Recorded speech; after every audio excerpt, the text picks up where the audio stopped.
I'll tell you this. Those people.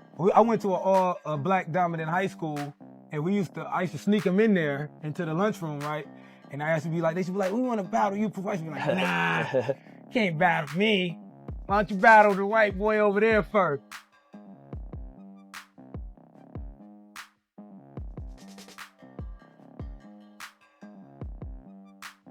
Proof was the glue that binded us all together, right? He did so much shit behind the scenes that I didn't even... So a leaked phone call between Proof and Eminem just hit the internet, and people are freaking out.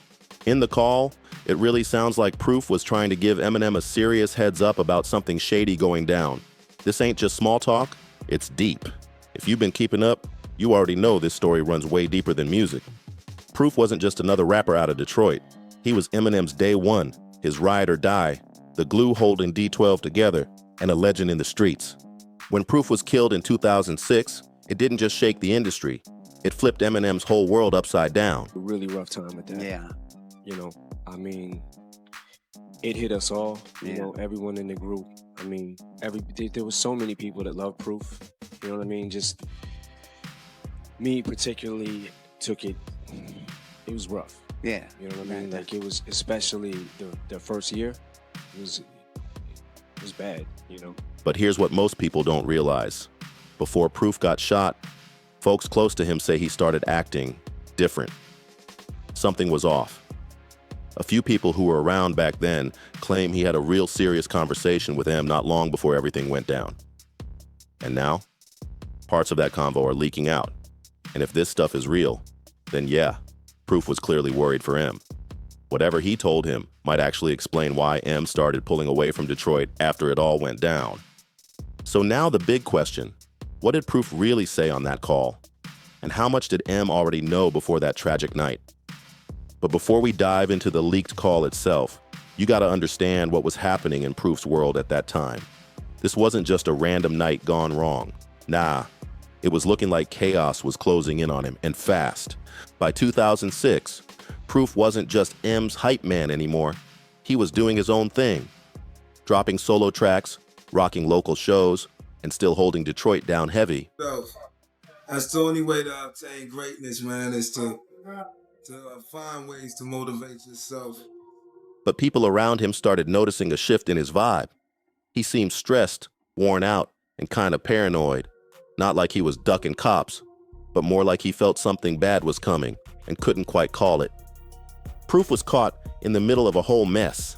Street politics, pressure from different crews, and just the weight of being connected to all these different worlds. The music game, the streets, the industry, and his personal life. And Detroit back then, it wasn't safe for anyone walking around with fame and cash, especially not someone as real and frontline as Proof. Plus, there were whispers, rumors of beef inside D12. And it wasn't just with other rappers. It was getting personal within the crew. With all the jealousy, drama, and bad vibes floating around the scene, things were tense, real tense. The streets and the rap game were still tangled up, and when that mix turns sour, it can get deadly fast. Proof wasn't naive. He came up in that chaos. He knew how quick things could flip. That's why it hits different hearing that he was calling folks in his circle, checking in, having low-key convos that felt way too serious. People said he was moving like he knew something was coming. You're not backing out of a battle, are you? What you say?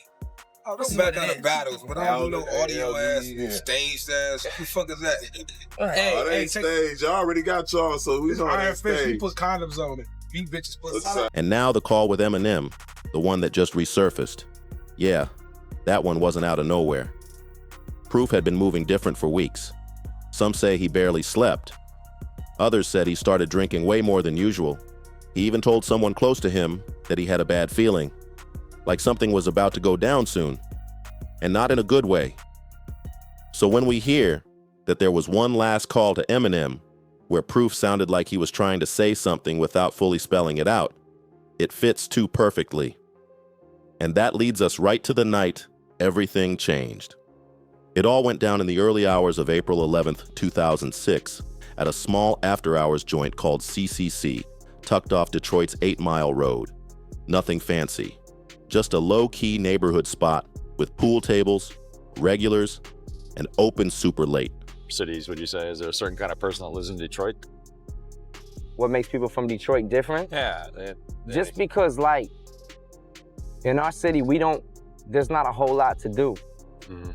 So people are like, there's not a lot. The kind of place you slide into after everything else shuts down. That night, Proof had been drinking heavy.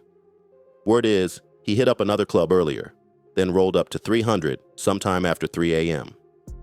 And around 4 a.m., things popped off.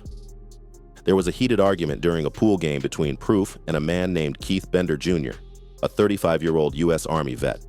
Witnesses say it escalated fast. Proof allegedly punched Bender, then pulled out a gun and pistol whipped him. That's when Bender's cousin, Mario Etheridge, who was working security at the club, jumped in. Multiple witness statements and police reports say Etheridge first fired a warning shot into the air, trying to calm the madness before it got worse.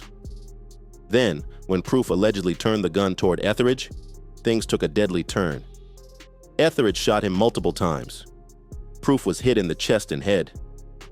He died right there on the spot. That I've been able to kind of deal with it, and like I guess the healing process for me is that I guess to kind of stop beating myself up over the fact of, you know, thinking like if I would have talked to him maybe that day, he wouldn't have went to that club. If I would have, you know, if I just would have, maybe if I would have been with, you know what I mean? Those were kind of the thoughts that were going through my. Bender, who was also caught in the chaos, was shot too, and he passed away a week later from his injuries. The wildest part? The whole thing went down in just a couple minutes. That's it, minutes. Cops later confirmed Proof had an unlicensed gun on him and fired at least one shot. But nobody was charged with murder. Etheridge got probation and a $2,000 fine for popping off a gun inside the building and carrying without a permit. Basically, the courts ruled it was self-defense. But even with the case closed, people weren't buying it 100%. The streets were buzzing with questions. Like, why Proof? He was known for keeping cool in public, not wilding out. What made him snap that night? Was it just the liquor, a personal beef? Or was he already walking around with something heavy on his chest? The toxicology report later revealed he had high levels of alcohol and traces of other stuff in his system. But that still don't explain the whole picture. Especially since just days before, people say he was acting strange, making odd phone calls, checking in with folks, and moving like he knew something was coming. That's how Proof was to me. Yeah, man, he was a godsend to me because I know that I would not have made it without knowing him. Realized not only that, the fact that Proof used to beat my ass all the time in the backyard boxing, and one time he beat me like literally to the fucking ground, and he was just like, just stop. Because I kept getting up, coming at him, but I'm like, I just kept getting beat up. He was fast, man. He was very quick. And if that's true, if Proof really did reach out to Eminem in those final days, then the next question is obvious. What did he say on that call? Here's what we actually know. There's no full recording, no official release. But over the years, different people close to the situation have dropped hints, and they all point to something real going on behind the scenes. In the days leading up to his death, Proof was reportedly on the phone with a few people, D12 affiliates, local Detroit artists, and, yeah, one of those calls was to Eminem. And according to folks who heard about it, it wasn't just a casual what's up. One person said Proof was calling late at night, sounding emotional, trying to get things off his chest. Another said it felt like he was trying to tie up loose ends, like he sensed something was coming, but couldn't bring himself to say it out loud. It was the glue that binded us all together, right? He did so much shit behind the scenes that I didn't even realize, and did things to keep us a group and to motivate us. It's crazy because that's the one thing you needed. That's the one absolutely. thing you needed in your life to feel like you was special. No. That's how Proof made me feel. It was like, Now here's where things get deep. In later interviews, Eminem opened up. He said he blamed himself for what happened. Not like he caused it, but emotionally. He said he felt like he should have been there, like he lost a part of himself that night. That guilt, It's something he's carried ever since. That night, M didn't just lose his best friend, he lost a piece of himself. In interviews, Eminem's been real about it. He said Proof always kept it 100 with him, even when nobody else did. When M was deep in addiction, it was Proof who looked him dead in the eye and told him straight, "Get your life together. No sugarcoating, no yes men vibes, just truth." So if there was anyone who would have told M it was time to switch up, stay sharp, or get out of certain situations, it would have been Proof. Now, whether the full details of that last call ever come to light is anybody's guess. But based on what folks close to them said, and based on M's own words over the years, it's clear that call happened. And Proof wasn't just looking out for himself. He might have been trying to protect M too. After Proof's death, Eminem changed. Not overnight, but something shifted. He showed up at the funeral, gave his speech, and looked crushed. But after that, he vanished. No music, no appearances, just disappeared. For my brain to start working again. Yeah, I mean, you literally were coming off of, an overdose, and, they had to sort of stabilize you with a few medications, and some of them took you a minute to adjust to. Let's just leave it at that, right? So you're learning how to rap again, almost literally, right? Because it's the first time probably you were creating without having substances in your body in however many years, right? Yeah. Didn't you ask the doctors? Back then, most thought he was grieving, and yeah, that was part of it. But now, it seems like it ran way deeper than that. M said it over and over. Losing Proof hit him harder than anything else in his life. It sent him into a dark spiral he barely came out of. His addiction got worse, and by 2007, he nearly died from an overdose. It was that serious. But it wasn't just emotional pain.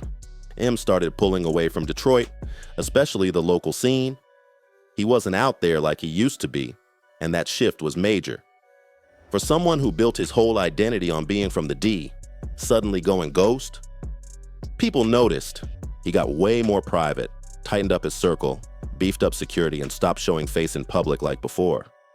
Some say he cut off certain people who were once part of his everyday world. It was like he slammed the door shut on an entire chapter of his life. So if Proof really did tell him to bounce, or at least keep his head on a swivel, it looks like M took that advice to heart. And everything he did after? Yeah, it reflects that warning loud and clear. And then there's the music. When Eminem finally came back with Relapse in 2009, you could feel Proof's presence all over it. Not just in the shoutouts, but in the whole mood. The album was darker, more paranoid, more raw and personal than anything M had dropped before. Then came Recovery, and tracks like You're Never Over hit like a punch to the gut. M's voice cracks as he breaks down talking about Proof, and once again, the lyrics are filled with references to the warnings Proof gave him, the way he literally helped save M's life. One of the most emotional bars, when M talks about his overdose and how Proof came to him in that moment. "You gave me a reason to fight. I was on my way to see you. You told me, no duty, you're not laying on that table. I knew I was gonna make it. Soon as you said to think of Haley, I knew there wasn't no way that I was ever gonna leave them babies." When you piece it all together, it really feels like something in M's soul shifted. Like that last message from Proof shook him awake. Proof's death didn't just take a friend, it rerouted Eminem's entire life. And whether we ever hear that full call or not, it's clear something heavy was said. Some folks look at this story and just see a tragedy, but others, they see something deeper. A final warning passed between two real ones, one that might have saved Eminem's life, even if it came too late for Proof. And that's what stings the most. Proof knew Detroit inside and out. He felt the shift in energy. He saw how the streets were changing, how things weren't like they used to be. If he really did tell M to move different, maybe it was his way of making sure at least one of them got out alive. So, what do you think? Did Proof see it coming? Was Eminem already trying to escape that life? Or did that final call flip the switch for him? Drop your thoughts in the comments, especially if you were around the Detroit scene back then or heard anything that adds to this story. I want to hear from you. Rest in peace, Professor, a real one who left too soon. And if this story hit you like it hit me, Make sure to like this video, hit that subscribe button, and turn on those notifications so you don't miss what's coming next.